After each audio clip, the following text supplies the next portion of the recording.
Hello बच्चों, शुरू करते हैं। आज नेक्स्ट लेसन है हमारा ज्योग्राफी का एग्रीकल्चर।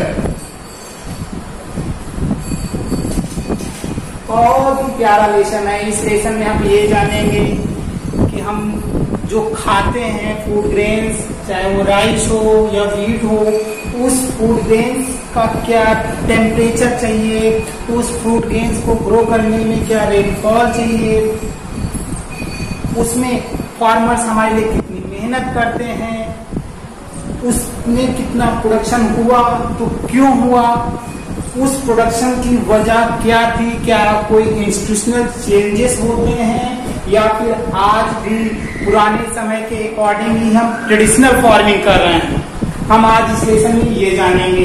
साथ में एग्रीकल्चर का रोल क्या है हमारी इकोनॉमी में, हमारी इंडस्ट्रीज में। उससे पहले लेसन के नोट्स, लेसन एंड होते होते तो मेरे वीडियो के डिस्क्रिप्शन में मिल जाएंगे। तो शुरू करते हैं एग्रीकल्चर। तो सबसे पहले एग्रीकल्चर है क्या? Agriculture is a primary activity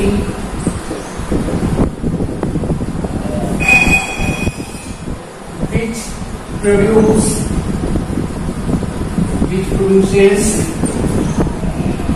the most of the food grains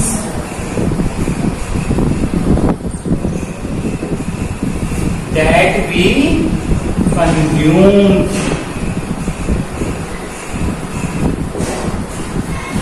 हम जो कुछ भी खाते हैं, ये मत समझना कि हम पिज्जा खाते हैं, बर्गर खाते हैं तो वो एग्रीकल्चर से रिलेट नहीं कर रहा है, वो भी एग्रीकल्चर से रिलेट कर रहा है। क्यों? मैंने कहा ना कि एग्रीकल्चर का रोल इंडस्ट्रीज के लिए उतना ही ज्यादा है, स्पेशली जो हमारी मैन्युफैक्चरिंग इंडस्ट्रीज है उनमें। क्यों? क्योंकि ये एक प्राइमरी एक्टिविटीज है जो हमारे लिए वो सभी फूड ग्रेन्स को ग्रो करती हैं जो हम कंज्यूम करते हैं। एग्रीकल्चर हम आज और 100 ईयर बिफोर, 200 ईयर बिफोर अगर कंपेरिजन करें तो we found that the system of change, the farming methods of change. Farming methods हमने क्या किया? चेंज किया है। जैसे पहले हम बो का यूज करते थे, आज हम ट्रैक्टर्स का यूज कर रहे हैं। हम डिगिंग स्टिक का यूज करते थे, आज हम डिगिंग स्टिक का यूज नहीं कर रहे हैं। हम हाथों से न लगा के सीधे लीपिंग करते हैं, लीपिंग करते हैं। यानी कि हम क्या कर रहे हैं? पूरी तरह से हमने फार्मिंग को चेंज कर दिया है। तो हम देखते हैं कि देश में यानी इंडिया में जो फार्मिंग है कितनी टाइप्स की हैं। तो सबसे पहले आप देखते हैं टाइप्स ऑफ फार्मिंग। मेजर हमारे देश में 3 टाइप्स ऑफ फार्मिंग है, जिसमें पहला है हमारा प्रिमिटिव सब्सटेंसेस फार्मिंग। अब प्रिमिटिव इसे देखो और यहां देखो, दोनों मिल गए। Primitive means primary, it practiced on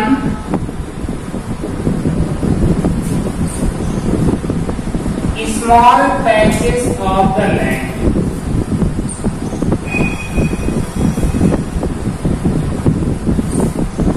ये क्या की जा रही है? स्मॉल पैचेस पे प्रैक्टिस की जा रही है। उसकी वजह क्या है कि स्मॉल पैचेस पे प्रैक्टिस की जा रही है?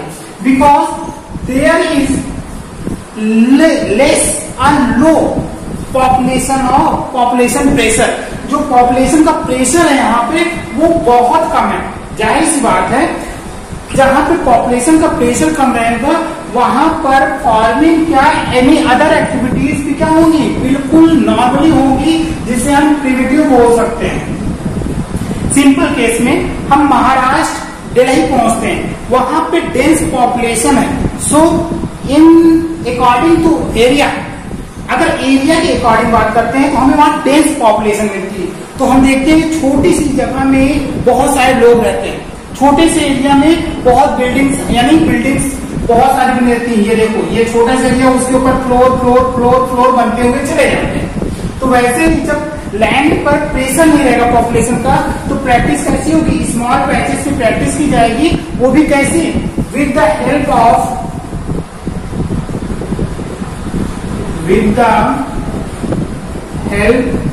ऑफ प्रिमिटिव टूल्स, यानी प्रिमिटिव टूल्स का यूज किया जाएगा, सच एज हो Dow digging sticks.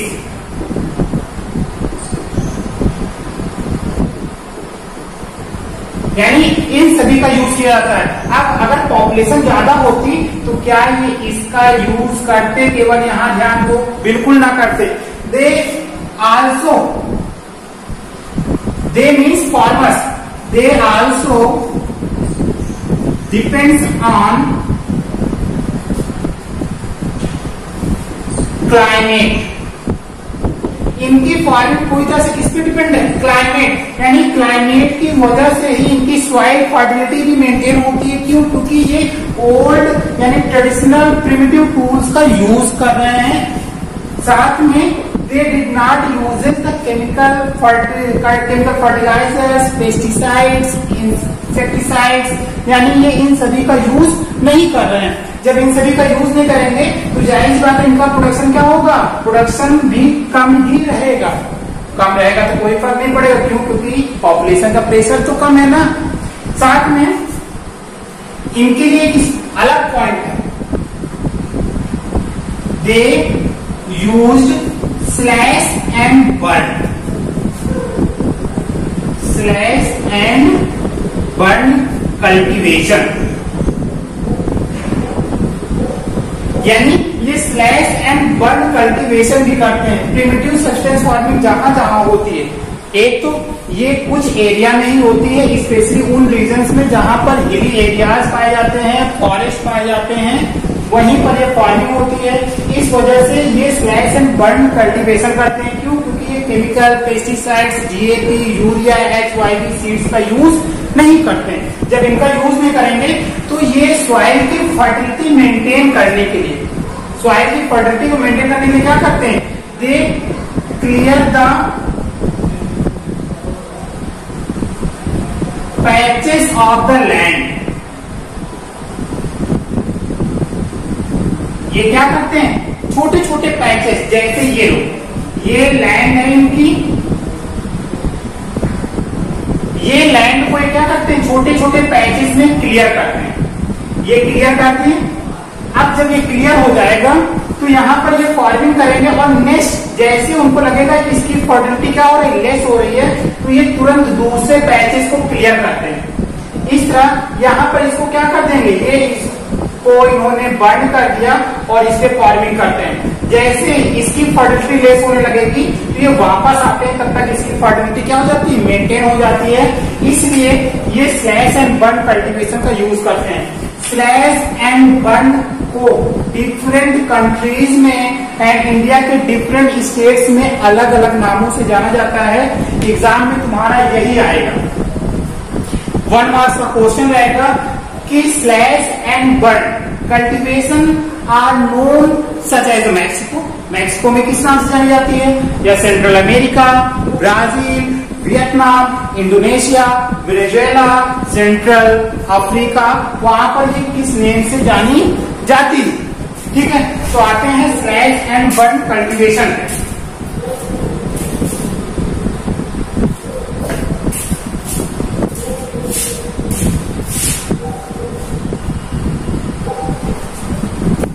Slash and burn cultivation सबसे पहले हम इंडिया के बाहर चलते हैं। तो मैक्सिको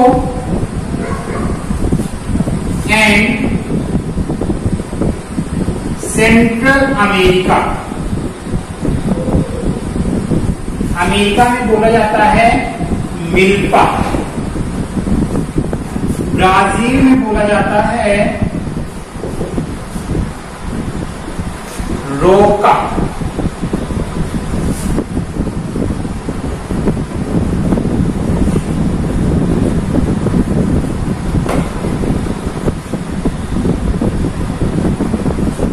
वेनेजुएला में बोला जाता है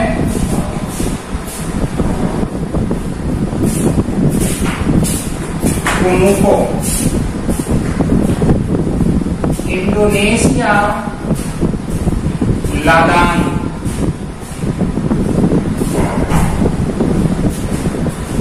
वियतनाम में बोला जाता है रे।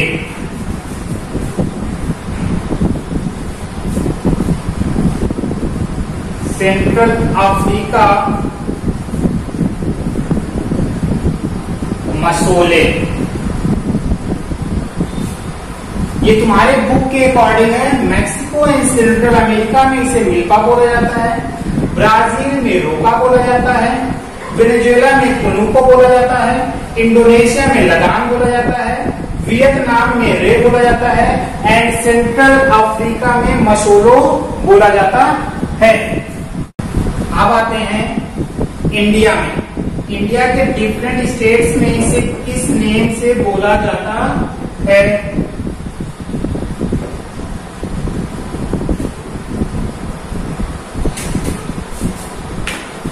सबसे पहले असम, मिजोरम, मेघालय, नागालैंड, नागाओं का देश।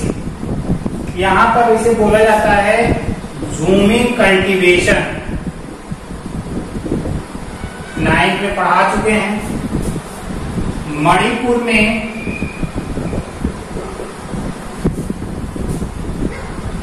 कामरू। छत्तीसगढ़ का डिस्ट्रिक्ट है बस्तर। और अंडमान निकोबार आइलैंड जो है हमारा,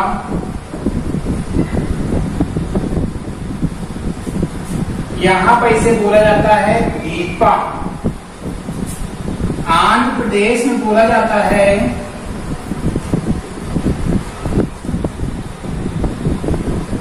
कोड़ू आर पिंडा।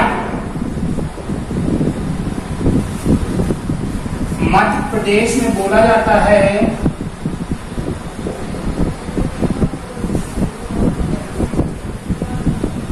Weber are Dahiya. ठीक, ये हो गया असम, मिजोरम, मेघालय, नागालैंड, जूमिंग हो गया। मणिपुर पामलू। छत्तीसगढ़ का जो बस्तर डिस्ट्रिक्ट है और अंडमान में दीपा बोला जाता है।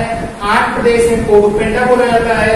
मध्य प्रदेश में बेवर दहिया बोला जाता है। झारखंड, झारखंड बोला जाता है कुरुआ। साउथ ईस्टर्न राजस्थान में इसे बोला जाता है वालरे या वाल्टरे।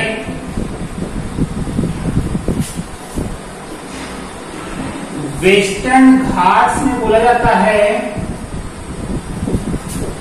कुमारी। हिमालयन बेल्ट में बोला जाता है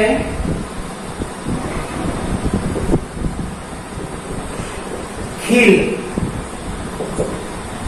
उड़ीसा में बोला जाता है ब्रिंगा, कोमन, पामा दाबी।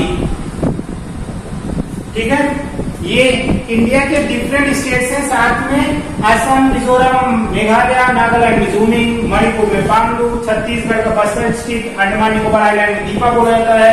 आंध्र प्रदेश में कोनुपेंडा, मध्य प्रदेश में बेवर एंड दहिया बोला जाता है। झारखंड में कुरुआ बोला जाता है। साउथ ईस्टर्न राजस्थान में वालरे या वाल्टरे बोला जाता है।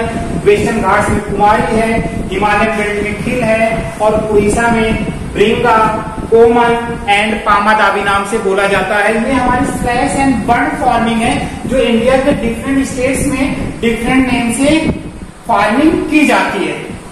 सेम वही पैटर्न है, यानी ये स्मॉल पैचेस को क्लियर करते हैं और उसके बाद जैसे उसमें फर्टिलिटी आती है वो तुरंत उसको फार्मिंग करने लगते हैं और फिर एक नई स्मॉल पैचेस को रेडी करते हैं, यानी उसको क्लियर करते हैं।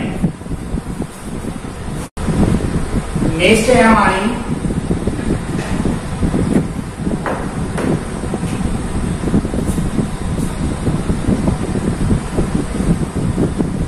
Intensive substance farming. Intensive substance farming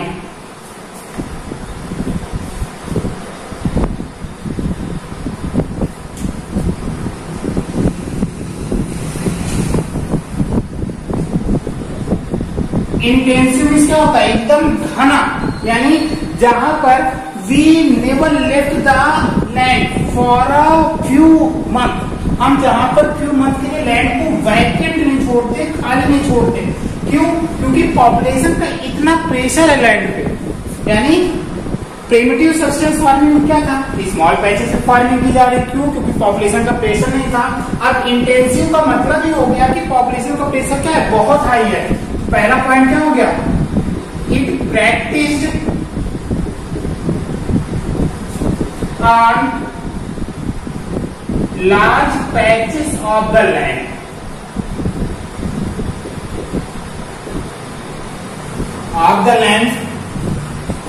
With the help of modern farming methods.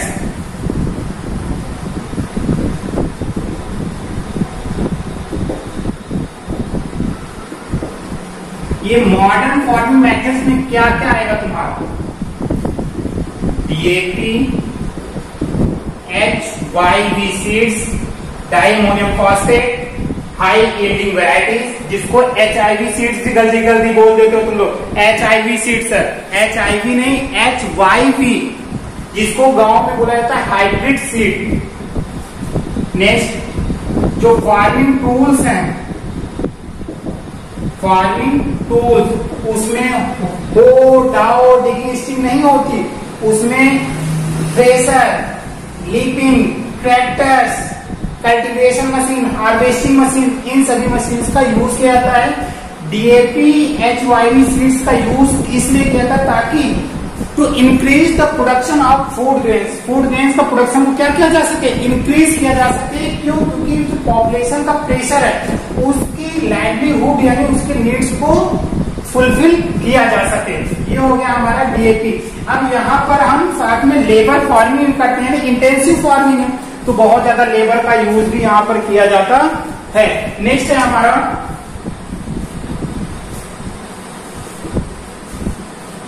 Commercial farming.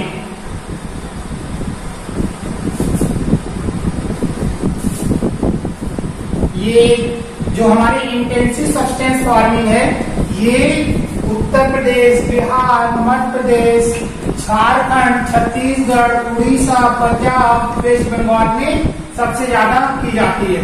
क्यों? क्योंकि पॉपुलेशन का प्रेशर सबसे ज्यादा लैंड पर यहीं पर है। Commercial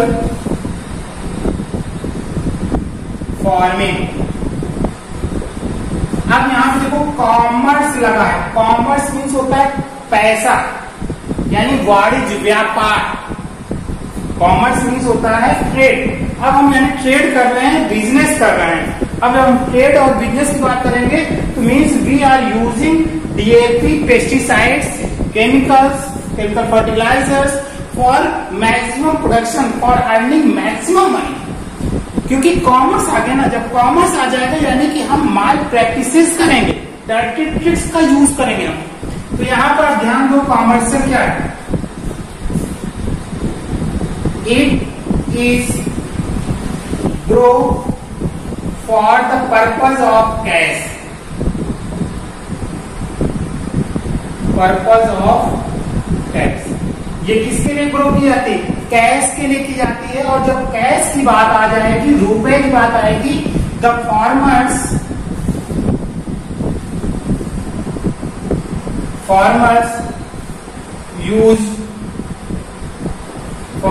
using HYV seeds,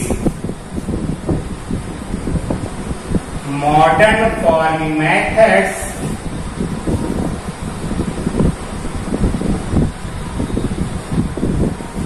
to increase the production.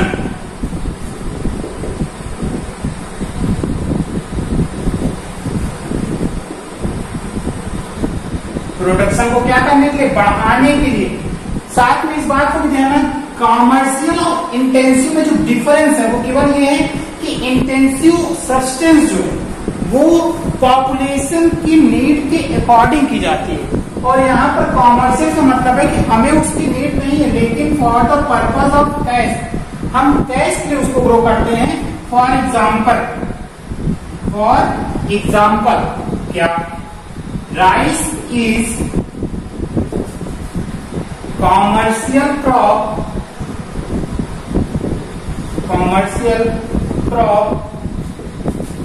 For Punjab and subsistence crop for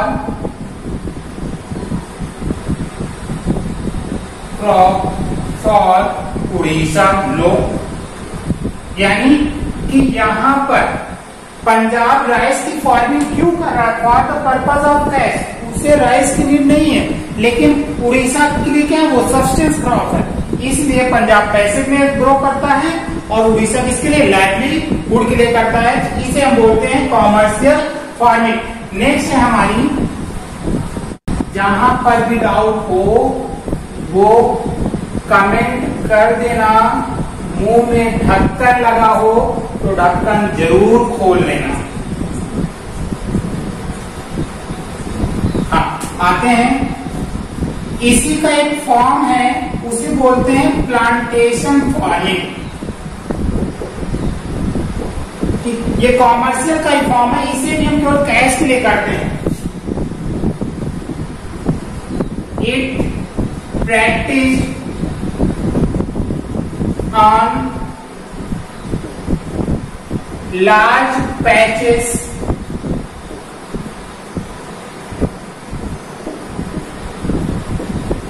for a year. सबसे पहले जो प्लांटेशन फार्मिंग की जाती है, ये तो एक लार्ज पैचेस पे की जाती है, मींस ये थोड़ी जगह में नहीं किया, लार्ज पैचेस पे, और इसके लिए टाइम चाहिए, इसलिए मिनिमम 1 ईयर के लिए फार्मिंग की जाती है। प्लांटेशन फार्मिंग जो है कॉमर्शियल फार्मिंग का ही क्या है, फॉर्म है। It produce for industry purposes, इसको पूरी तरह से इंडस्ट्री पर्पजेस के लिए क्या किया जाता है, प्रोड्यूस किया जाता है।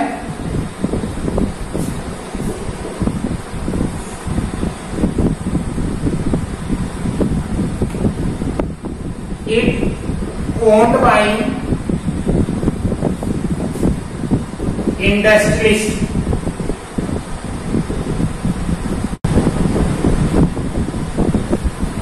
मीन्स ये बड़े बड़े जो फार्मिंग हाउसेज हैं, बिजनेस ग्रुप्स हैं, उनके द्वारा क्या क्या होती है, कंट्रोल होती है। इस वजह से यहाँ पर भी डीएपी पेस्टिसाइड का क्या होगा, यूज किया जाता है। क्रॉप्स में जैसे हम देखेंगे टी, बनाना,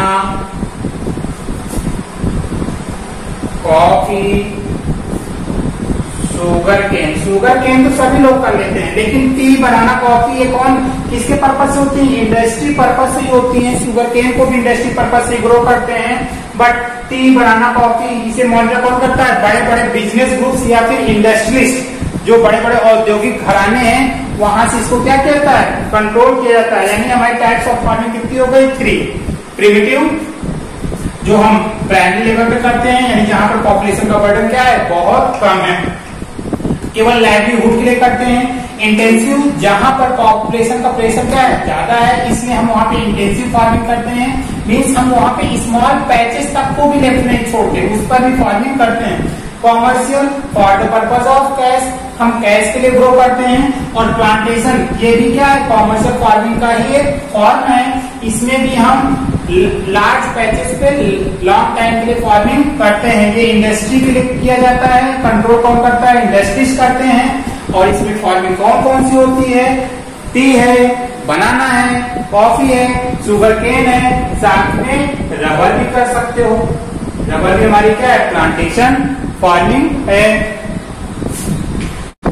नेक्स्ट है हमारा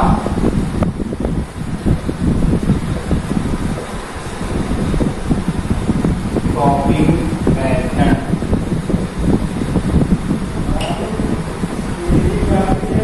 इसके पहले हमने पढ़ा टाइप्स ऑफ फार्मिंग। इसमें हमने प्रिमिटिव सब्सटेंस फार्मिंग पढ़ी, इंटेंसिव सब्सटेंस फार्मिंग पढ़ी, कॉमर्शियल और प्लांटेशन फार्मिंग।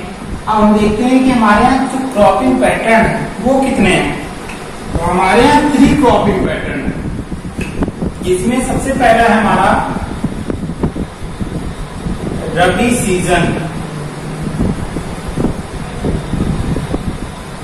रबी सीजन हमारा विंटर में स्टार्ट होता है। अब कुछ ध्यान आ गया होगा, यानी इन द विंटर मंथ क्या रहेगा हमारा, October to December.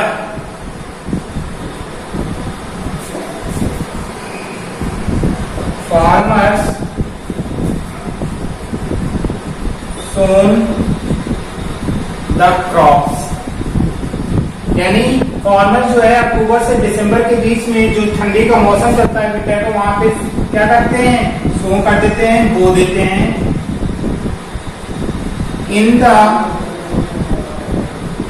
Month of April to जून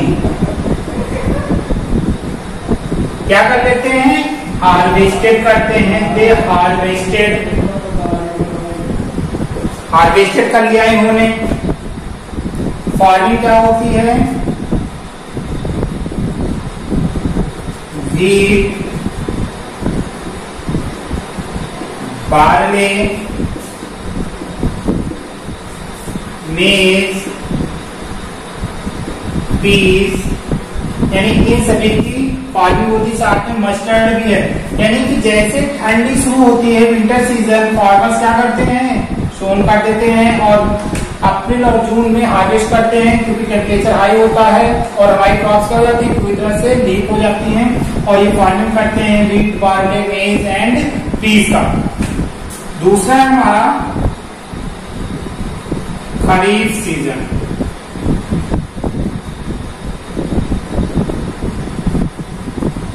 खरीफ, इसकी फार्मिंग फार्मर्स तब तक नहीं करते हैं, वैसे होती कब है, onset of the monsoon. Onset of the monsoon,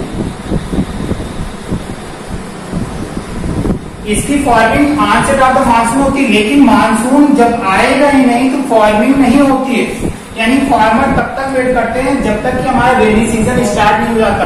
और जिन फार्मर्स के पास इरिगेशन फैसिलिटीज होती है वो जून में ही शुरू कर देते हैं farming. Even as some farmers started the farming in the month of May में भी शुरू कर देते हैं अगर उनके पास इरिगेशन की फैसिलिटीज है। अदरवाइज वो ऑनसेट ऑफ द मानसून के बाद ही फार्मिंग करते हैं। इसको हार्वेस्ट करते हैं in the month of September to October. Sown करते हैं और यहाँ पे क्या करते हैं, हार्वेस्ट करते हैं। अब यहाँ पे फार्मिंग कौन सी होगी, पैडी। क्यों, क्योंकि पानी की, वाटर की बहुत ज्यादा नीड होती है। ग्राम, ज्वार,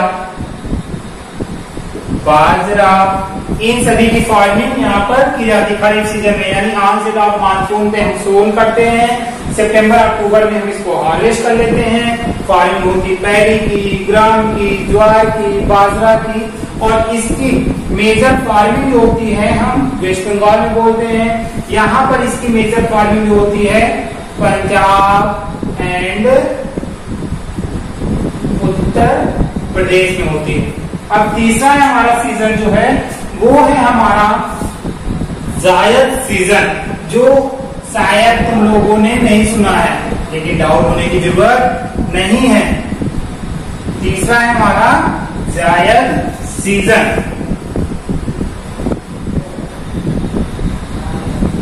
अब एक तो हो गया हमारा रबी, एक हो गया खरीफ। ध्यान से देखो, यहां पे हमने कहा कि अक्टूबर टू दिसंबर, अक्टूबर टू दिसंबर। फिर हमने कहा कि अप्रैल टू जून। समझते हैं ना पूरा?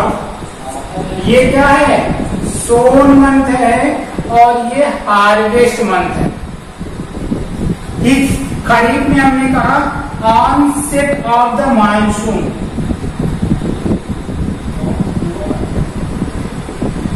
और हार्वेस्ट कब करते हैं? सितंबर टू अक्टूबर। अगर अक्टूबर से हम फार्मिंग करेंगे तो अप्रैल मंथ गिनो कितने हो गए? 6 मंथ, क्योंकि अक्टूबर क्या है? 10 है।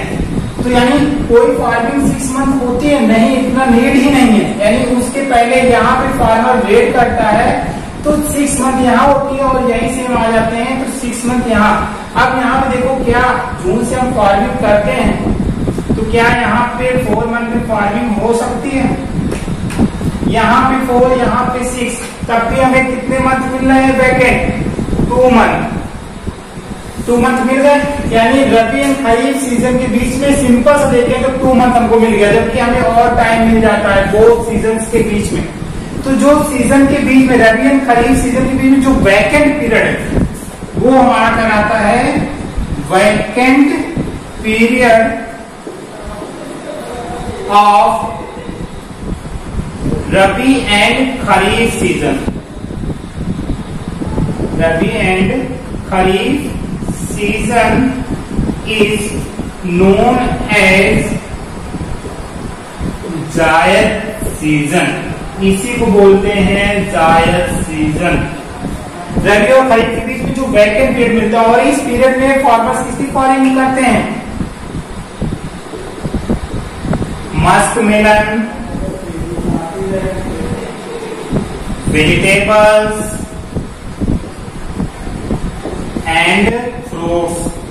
इसमें कुकम्बर वगैरह है, वाटरमेलन है, इन सभी की हम क्या करते हैं? फार्मिंग करते हैं। रबी, खरीफ और जायद सीजन। जायद सीजन क्या है? रबी और खरीफ के बीच का जो वैकेंट पीरियड है, जो वैकेंट मंथ होते हैं, उसी मंथ को हम जायद सीजन बोलते हैं। और उस सीजन में हम इन सभी की फार्मिंग करते हैं, जैसे पिपरमिंट है, इनकी फार्मिंग करते हैं। जहां पर जिसे जो भी डाउट है बेटा वो कमेंट बॉक्स में कमेंट कर देना।